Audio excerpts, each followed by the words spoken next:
ngingimiti dahil ang tagumpay ay para sa taong hindi sumusuko palagi. Guys, Hindi matitinag kahit anong oras ay kayang lampasan. Hindi kayo sirahin ang kanyang mga salita. Ako'y ang pag-asa na nasa binili ng hindi mawawala. Kahit ilang beses pang nalalaman patuloy na babago sila ng damit, ano lang, ano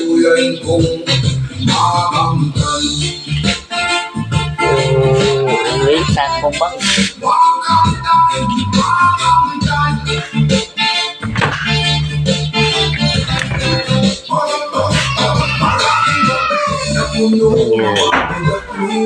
Maraming araw at tila wala ng pag-asa. Ngunit hindi ako nawala ng paniniwala na may magandang bukas na nakalaan para sa akin ang gano'n. Hindi sukatan ng estado o kayamanan ng kulay na yaman ay nasa Ang masagdan ako ng damit na hindi na masikte sa ano, sikte sa ayok. Patalo sa masasakit na salita, gagawin kong inspirasyon. Bawat hamon hanggang sa maabot ko ang aking layunin at vision.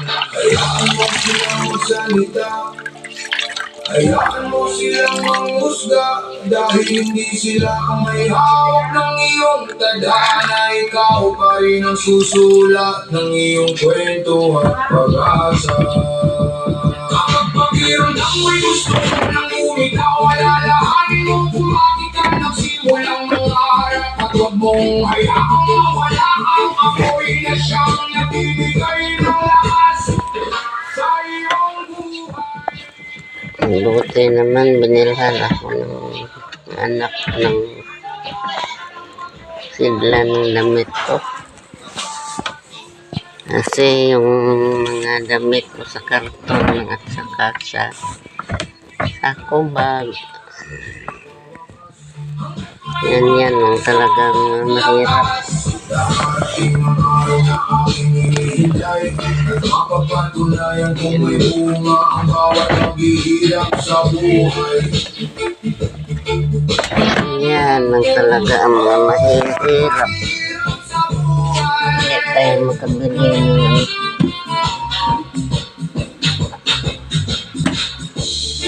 sobrang haba na yung video ko.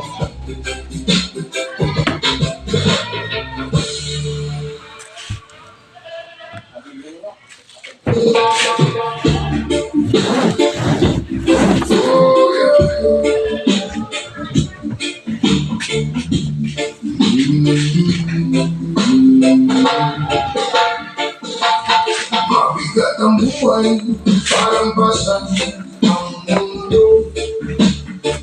Ngunit patuloy akong tumatayo at tumatakbo.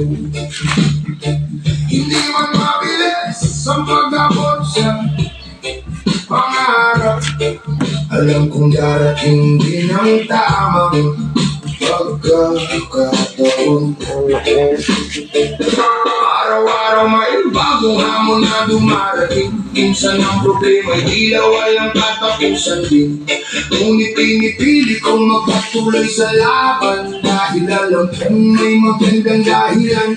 Kahit kapos sa pera at maraming pangamba, hindi Thank you for watching. sa bawat pagkakamali.